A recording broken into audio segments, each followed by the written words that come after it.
Baik, Assalamualaikum warahmatullahi wabarakatuh. Bagaimana kabar hari ini? Alhamdulillah, sehat, bahagia, sejahtera. Allahu Akbar. Anak-anak kelas 10 RPL dan 10 TKR SMK Musi yang saya cintai dan saya banggakan, hari ini materi tentang fikih, berbicara tentang sumber hukum Islam. Pada intinya kita menyayangkan jika ada orang Islam yang terbiasa memutuskan segala sesuatu tidak berdasarkan sumber hukum yang benar, tetapi menggunakan logika yang kadang cenderung menuruti kepentingan pribadi.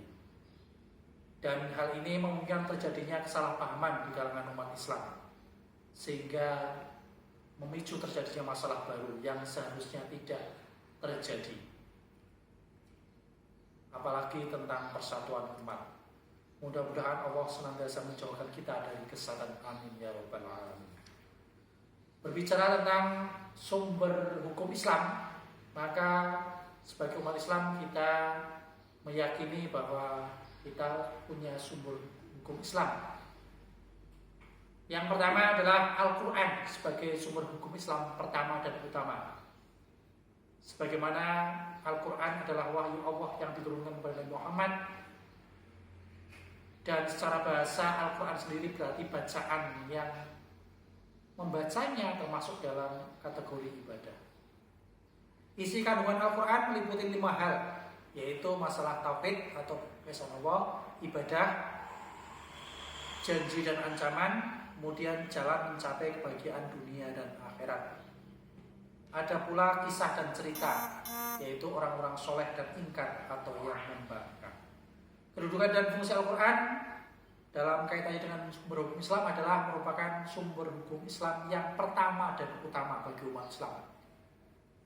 Al-Quran memuat berbagai hal tentang kehidupan, baik yang menyangkut urusan dunia maupun akhirat. Sebagai pedoman hidup, Al-Quran menjelaskan cara berhubungan dengan Allah atau hablum minallah dan hablum minan nas, hubungan sesama manusia. Sedangkan Al-Hadis yang merupakan sumber hukum Islam yang kedua mempunyai beberapa arti. Di antaranya jadid yang artinya baru, qorib artinya dekat, atau khobar berarti berita. Menurut istilah hadis, segala berita yang bersumber dari Nabi Muhammad, baik berupa ucapan, perbuatan, dan pengakuan atau takrir. Dan Allah SWT mewajibkan kita mentaati hukum yang disampaikan Nabi Muhammad dan perilaku yang dicontohkan oleh beliau. Kedudukan dan fungsi hadis diantaranya sebagai pengukuh atau penguat dari hukum yang telah ditetapkan dalam Al-Quran, sebagai penjelasan apa yang sudah dijelaskan dalam Al-Quran, dan juga penjelas dari hal-hal yang tidak dibicarakan dalam Al-Quran secara spesifik. Macam hadis sendiri ada beberapa macam, diantaranya hadis mutawatir atau berurutan, kemudian hadis ahad yang merupakan hadis yang diriwayatkan beberapa orang. Ada sebutan hadis masyhur, aziz dan gharib. Dari segi mutu periwayatan disebut sebagai hadis sahih, hasan dan dhaif. Nah, hadis sahih ini merupakan hadis yang diriwayatkan oleh sanad yang dipercaya dan tidak terputus dari awal sampai akhir, dan tidak ada keganjilan di dalamnya. Hadis hasan yaitu hadis yang baik yang diriwayatkan oleh orang-orang yang adil. Kemudian hadis dhaif yaitu hadis lemah yang merupakan hadis-hadis yang digunakan oleh orang-orang yang kadang tidak bertanggung jawab. Nah, sumber hukum Islam yang ketiga yang merupakan ijtihad, yaitu metode penetapan hukum Islam. Ada dasar-dasar ijtihad, diantaranya adalah Al-Quran dan Al-Hadis. Kemudian macam-macam ijtihad, ada ijtihad intiqai, ada insya'i. Itu merupakan contoh dari macam-macam ijtihad menurut Yusuf Al-Qaradawi. Intinya seperti kata Sayyidina Ali, tidak ada kebaikan ibadah yang tidak ada ilmunya, dan tidak ada kebaikan ilmu yang tidak dipahami, dan tidak ada kebaikan bacaan kalau tidak ada perhatian untuknya.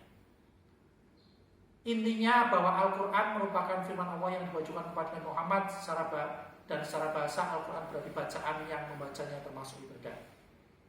Kedudukan Al-Quran dalam kategori hukum Islam adalah sebagai sumber hukum yang pertama dan utama. Dan Al-Quran sebagai pedoman kehidupan serta petunjuk bagi umat manusia. Sedangkan menurut istilah hadis adalah segala berita yang bersumber dari Nabi Muhammad baik berupa ucapan, perbuatan maupun pengakuan atau takrir. Al-hadis merupakan sumber hukum kedua setelah Al-Quran. Bila tidak ditemukan dalam Al-Quran dan hadis, maka digunakan ijtihad yang berasal dari kata ijtihada, yaitu mengerahkan segala kemampuan. Orang yang berijtihad dinamakan mujtahid. Dan ijtihad secara istilah juga berarti usaha sungguh-sungguh yang dilakukan untuk mencari putusan hukum yang belum ada dalam Al-Quran dan hadis. Ini merupakan materi dari sumber hukum Islam yang insya Allah kita semuanya bisa mengikutinya dengan baik. Dan yang penting adalah amalan dalam kehidupan sehari-hari. Jangan lupa kalian pahami, hayati, dan juga lihat dan dengarkan video ini dengan baik. Kemudian like, subscribe, dan juga beri komentar minimal 3 baris sebagai tugas kalian dari materi yang telah saya terangkan tadi. Untuk itu tetap selalu jaga kesehatan. Jangan lupa belajar sungguh-sungguh. Insya Allah semuanya bisa kita amalkan dengan baik. Akhir kata, non wal qaul musturun. Assalamualaikum warahmatullahi wabarakatuh.